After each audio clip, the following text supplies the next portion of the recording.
नमस्कार, मैं ज्ञान प्रकाश। आज मैं आप सभी को बताऊंगा इंडियन ज्योग्राफी यानी भारत का भूगोल का बहुत ही महत्वपूर्ण टॉपिक है और वो टॉपिक है भारत की मिट्टियाँ। आज हम सब पढ़ेंगे भारत की मिट्टी। ये टॉपिक आप सभी के लिए बहुत ही महत्वपूर्ण है। यहाँ से हमेशा आपके प्रश्न पूछे जाते रहे हैं। आप मेरे चैनल को अगर पहली बार देख रहे हैं, इसे सब्सक्राइब जरूर कर लेंगे, बेल आइकन को प्रेस कर लेंगे ताकि जो भी वीडियो अपलोड हो आप सभी को मिलते रहे। आज आप सब मेरे साथ याद करेंगे, समझेंगे भारत की मिट्टियाँ। मैं एक एक तथ्य को समझाने का प्रयास करूंगा, याद करवाऊंगा। आइए चलते हैं भारत की मिट्टी के बारे में जानने। हम सब जानेंगे भारत की मिट्टियाँ। तो सबसे पहले हम जानते हैं ये जो मिट्टी है इसको मृदा भी कहा जाता है, सॉइल कहा जाता है। इसको मृदा एवं सॉइल भी कहा जाता है। और ये मृदा को हम जीवित आपका तंत्र भी कहते हैं। मृदा को हम जीवित जो है तंत्र भी कहते हैं। और ये मृदा विज्ञान है और मृदा विज्ञान को हम पैडोलॉजी कहते हैं। मृदा विज्ञान को पैडोलॉजी कहा जाता है, यानी पैडोलॉजी में मृदा का यानी मिट्टी का अध्ययन किया जाता है। आगे है ये मृदा जो शब्द है, इस मृदा शब्द की उत्पत्ति आपका लैटिन भाषा के सोलम शब्द से हुई है। और ये सोलम का अर्थ होता है फर्श होता है, यानी फ्लोर होता है। मृदा शब्द की उत्पत्ति ये लैटिन भाषा के ये सोलम से हुई है और सोलम का अर्थ होता है फर्श यानी फ्लोर होता है। आगे चलते हैं। कांप क्या है मिट्टी? तो कांप मिट्टी को हम जलोढ़ मिट्टी भी कहते हैं। कांप मिट्टी को जलोढ़ मिट्टी भी कहा जाता है। और ये कांप मिट्टी कैसे बनती है?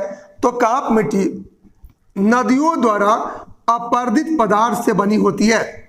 नदियों द्वारा अपरदित पदार्थ से ये कांप मिट्टी का निर्माण होता है। एक मिट्टी होती है दक्कन की लावा मिट्टी। और दक्कन की लावा मिट्टी कैसे बनती है? तो ये दक्कन की जो लावा मिट्टी है या ज्वालामुखी शैलों के विखंडन से बनती है। दक्कन की लावा जो मिट्टी है यह ज्वालामुखी शैलों के विखंडन से बनी है। आगे है ये मिट्टी जो होती है अम्लीय भी होती है और क्षारीय भी होती है। तो कौन सी मिट्टी अम्लीय होती है, कौन सी मिट्टी क्षारीय होती है, जानिए। जिस मिट्टी में हाइड्रोजन आयन की मात्रा अधिक होती है, जिस मिट्टी में हाइड्रोजन आयन की मात्रा अधिक होती है वह अम्लीय मिट्टी कहलाती है। जिस मिट्टी में पोटेशियम एवं सोडियम अधिक होता है वह क्षारीय मिट्टी होती है। जिस मिट्टी में पोटेशियम एवं सोडियम अधिक होता है वह क्षारीय मिट्टी होती है। आगे है ये मृदा की अभिक्रिया। और मृदा अभिक्रिया को हम पीएच में मापते हैं। मृदा अभिक्रिया को हम पीएच में मापते हैं। और उदासीन मृदा का पीएच मान जो होता है वो 7.0 होता है। उदासीन मृदा का पीएच मान 7.0 होता है। अम्लीय मृदा का पीएच जो मान होता है वो 7.0 से क्या जी कम होता है। अम्लीय मृदा का पीएच मान ये 7.0 से कम होता है। और ये क्षारीय क्या है मृदा है, और क्षारीय मृदा का जो पीएच मान होता है ये 7.0 से अधिक होता है। अगला जो महत्वपूर्ण जानकारी है, पौधों की सामान्य वृद्धि के लिए पीएच मान का होना कितना जरूरी है? तो पौधों की वृद्धि के लिए सामान्यतः ये पीएच जो मान है ये 6.0 से 7.5 के बीच आपका होना चाहिए। और पीएच 6.0 से 7.5 रेंज के बीच ही पौधे अपनी सारी क्रियाएं करते हैं। पौधे अपनी सारी क्रियाएं किस पीएच रेंज के बीच में करते हैं? तो 6.0 से 7.5 के बीच में करते हैं। आगे है हम पढ़ाएंगे भारतीय मिट्टियां। भारतीय मिट्टियां और उनका क्षेत्रफल कितना है देश में। तो जानिए भारतीय मिट्टी उनका क्षेत्रफल। तो सबसे पहले ये जलोढ़ मिट्टी है। तो भारत में जलोढ़ मिट्टी कितना पाई जाती है? तो भारत में जलोढ़ मिट्टी जो है ये 43.4% भाग पे पाई जाती है। भारत में जो लाल मिट्टी है वह 18.6% भाग पे पाई जाती है। भारत में काली मिट्टी जो है ये 15.2% भाग पे पाई जाती है। भारत में लैटराइट मिट्टी जो है वह 3.7% भाग पे पाई जाती है। और भारत में जो मरुस्थलीय मृदा है यह 4.00% भाग पर पाया जाता है। आगे है भारत में जो पर्वतीय मिट्टी है ये कितना पाया जाता है, तो भारत में जो पर्वतीय मिट्टी है वह 5.50% भाग पे पाया जाता है। तो मैंने बताया भारतीय मिट्टियां, उनका क्षेत्रफल जो काफी महत्वपूर्ण है, यानी भारत में सबसे ज्यादा जलोढ़ मिट्टी का विस्तार पाया जाता है। अब जो भी मिट्टी के प्रकार है और मिट्टी के प्रकार उनकी विशेषता हम जानेंगे जो हम सभी के परीक्षाओं के लिए काफी उपयोगी है। तो चलते हैं हम जलोढ़ मिट्टी के हाजी पढ़ दें। तो सबसे पहले देश में सबसे ज्यादा जलोढ़ मिट्टी का विस्तार पाया जाता है। देश में सबसे ज्यादा जलोढ़ मिट्टी का विस्तार पाया जाता है। दूसरा है ये जलोढ़ मिट्टी कैसे बनती है, तो नदियों द्वारा अपरदित पदार्थ के जमने से, नदियों द्वारा अपरदित पदार्थों से ये जलोढ़ मिट्टी बनती है। आगे है ये जलोढ़ मिट्टी में पोटास एवं कैल्शियम सबसे अधिक पाया जाता है।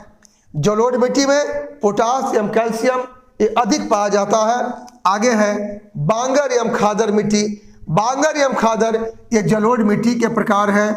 बांगर एवं खादर जो है ये जलोढ़ मिट्टी के प्रकार है।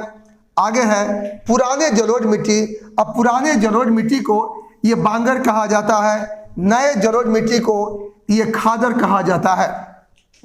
पुराने जलोढ़ मिट्टी को बांगर कहा जाता है, नए जलोढ़ मिट्टी को ये खादर कहा जाता है। सर्वाधिक माने सर्वाधिक उपजाऊ कौन मिट्टी होती है, तो खादर मिट्टी होती है। सर्वाधिक उपजाऊ ये खादर मिट्टी के हाजी होती है। ऐसे पूछेगा कि जलोढ़ मिट्टी में सर्वाधिक उपजाऊ कौन मिट्टी होती है, तो जलोढ़ मिट्टी में सर्वाधिक उपजाऊ जो होती है वो खादर मिट्टी होती है। तो लाल मिट्टी जो है ये देश में, लाल मिट्टी देश में दूसरा सर्वाधिक कौन मिट्टी पाई जाती है, ये लाल मिट्टी पाई जाती है। यानी जलोढ़ मिट्टी के बाद भारत में दूसरी सर्वाधिक पाई जाने वाली मिट्टी आपका लाल मिट्टी है। लाल मिट्टी में लोहे के ऑक्साइड अधिक पाए जाते हैं और तमिलनाडु में ये लाल मिट्टी का सबसे ज़्यादा विस्तार पाया जाता है। तमिलनाडु में लाल मिट्टी का सर्वाधिक विस्तार पाया जाता है। लाल मिट्टी में लोहा, एल्युमिनियम एवं कैल्शियम की मात्रा अधिक होती है। आगे है काली मिट्टी। काली मिट्टी को हम रेगुर मिट्टी भी कहते हैं, इसे कपासी मिट्टी भी कहते हैं। और काली मिट्टी का सर्वाधिक विस्तार महाराष्ट्र में है। काली मिट्टी का सर्वाधिक विस्तार महाराष्ट्र में है।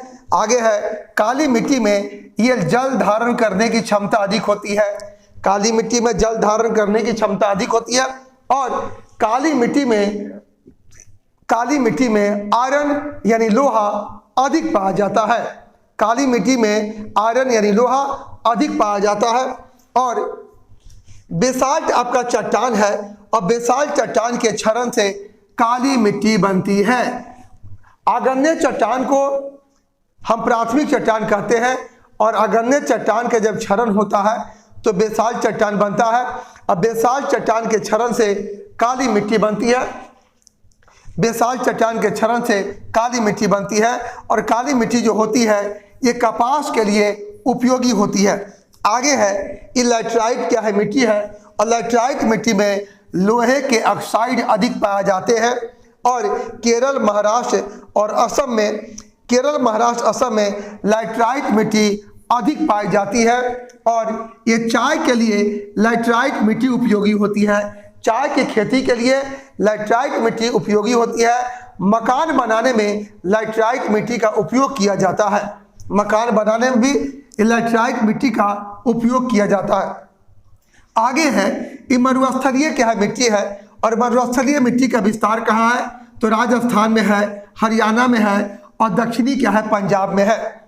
और ये मरुस्थलीय मिट्टी किन किन फसल के लिए उपयोगी होती है, तो बाजरा, मोटे अनाज एवं ज्वार, सरसों इत्यादि के लिए मरुस्थलीय मिट्टी उपयोगी होती है। आगे है ये पर्वतीय क्या है, मिट्टी है, और पर्वतीय मिट्टी को हम वनीय मृदा भी कहते हैं। कश्मीर से लेकर के अरुणाचल प्रदेश तक पर्वतीय मिट्टी का विस्तार है। कश्मीर से लेकर के अरुणाचल प्रदेश तक ये पर्वतीय मिट्टी का विस्तार है, और पर्वतीय मिट्टी में ये जीवाश्म जो है अधिक पाए जाते हैं। पर्वतीय मिट्टी में जीवाश्म अधिक पाए जाते हैं, और पर्वतीय मिट्टी में पोटास, चूना एवं फास्फोरस अधिक पाया जाता है। सेब और नाशपाती के लिए, सेब, नाशपाती इत्यादि के लिए पर्वतीय मिट्टी उपयोगी होती है। आगे है पीट या दलदली मिट्टी। ये पीट मिट्टी को हम दलदली मिट्टी भी कहते हैं, और ये पीट मिट्टी या दलदली मिट्टी में जैविक पदार्थ एवं घुलनशील नमक अधिक पाए जाते हैं। दलदली मिट्टी में ये जैविक पदार्थ एवं घुलनशील नमक अधिक पाए जाते हैं, और दलदली मिट्टी में ये कार्बनिक पदार्थ की जो मात्रा होती है ये 40 से 50% तक होती है, और दलदली मिट्टी में मैंग्रोव वन पाए जाते हैं, यानी दलदली मिट्टी में मैंग्रोव वनस्पतियां पाई जाती है, और सबसे ज़्यादा मैंग्रोव वन जो होते हैं वे पश्चिम बंगाल में क्या जी पाए जाते हैं। सबसे ज़्यादा मैंग्रोव वन ये पश्चिम बंगाल में पाए जाते हैं।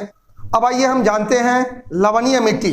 तो ये लवणीय मिट्टी में क्या क्या पाया जाता है, तो लवणीय मिट्टी में सोडियम, कैल्शियम, मैग्नीशियम आदि के सल्फेट एवं कार्बोनेट पाए जाते हैं।